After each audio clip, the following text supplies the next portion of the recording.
కార్తీక పురాణము 24వ అధ్యాయము. అంబరీషుని ద్వాదశి వ్రతము. అత్రి మహాముని మరలా అగస్త్యునితో, ఓ కుంభ సంభవ, కార్తీక వ్రత ప్రభావమునెంత విచారించినను ఎంత వినినను తనివి తీరదు.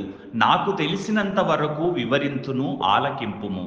గంగా గోదావరి మొదలగు నదులలో స్నానము చేసినందువలనను, సూర్యచంద్ర గ్రహణ సమయములందు స్నానాదులు అనుసరించినను ఎంత ఫలము కలుగునో, శ్రీమన్నారాయణుని నిజతత్వమును తెలిపడి కార్తీక వ్రతమందు శుద్ధ ద్వాదశి నాడు భక్తి శ్రద్ధలతో దాన ధర్మములు చేయువారికిని అంత ఫలమే కలుగును. ఆ ద్వాదశి నాడు చేసిన సత్కార్య ఫలము ఇతర దినములలో చేసిన ఫలము కంటే 1000 రెట్లు అధికము కాగలదు.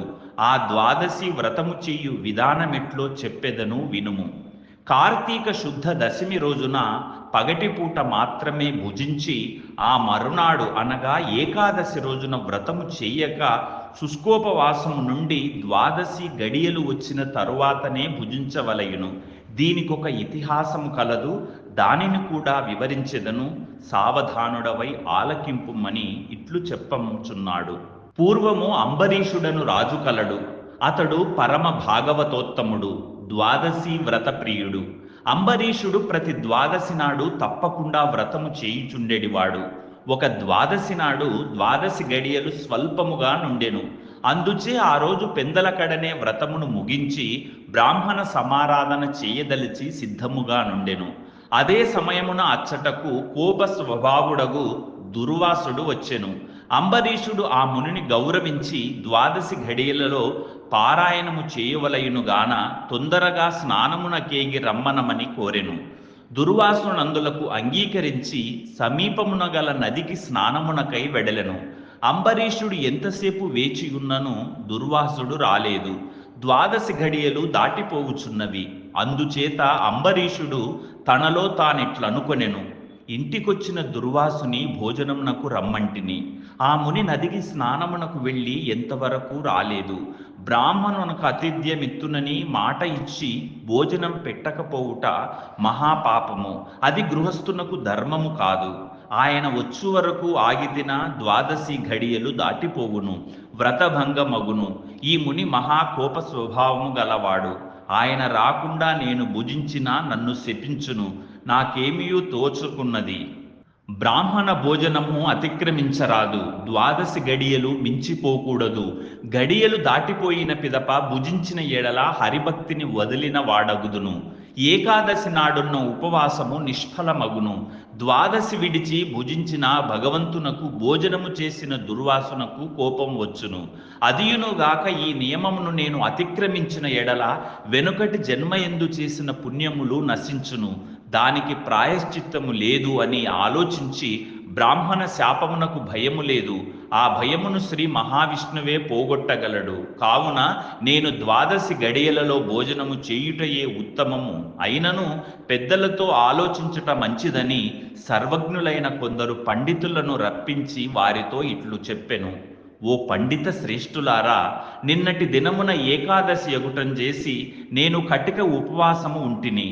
ఈ దినమున స్వల్పముగా మాత్రమే ద్వాదశి గడియలున్నవి. ద్వాదశి ఘడియలలోనే భుజించవలసి ఉన్నది. ఇంతలో నా ఇంటికి దుర్వాస మహాముని విచ్చేసిరి. ఆ మహామునిని నేను భోజనమునకు ఆహ్వానించి తిని, అందులకాయన అంగీకరించి నదికి స్నానార్థమై వెళ్ళి ఇంతవరకు రాకుండెను. ఇప్పుడు ద్వాదశి గడియలు దాటిపోవుచున్నవి. బ్రాహ్మణుని వదలి ద్వాదశి ఘడియలలో భుజించవచ్చునా, లేక వ్రతభంగమును సమ్మతించి ముని వచ్చే వరకు వేచి ఉండవలనా? ఈ రెండింటిలో ఏది ముఖ్యమైనదో తెలుపవలసినదని కోరెను. అంతటా ఆ ధర్మజ్ఞులైన పండితులు ధర్మశాస్త్రములు పరిశోధించి విమర్శ ప్రతివిమర్శలు చేసుకొని దీర్ఘంగా ఆలోచించి, మహారాజా, సమస్త ప్రాణికోటి గర్భకుహరములందు జఠరాగ్ని రూపమున రహస్యముగానున్న అగ్నిదేవుడు ఆకలిని పుట్టించి ప్రాణులు భుజించిన చతుర్విధాన్నమును పచనము గావించి దేహేంద్రియాలకు శక్తి నొసంగుచున్నాడు. ప్రాణవాయువు సహాయంతో జఠరాగ్ని ప్రజ్వరిల్లును. అది చెలరేగిన క్షుద్బాధ దప్పిక కలుగును.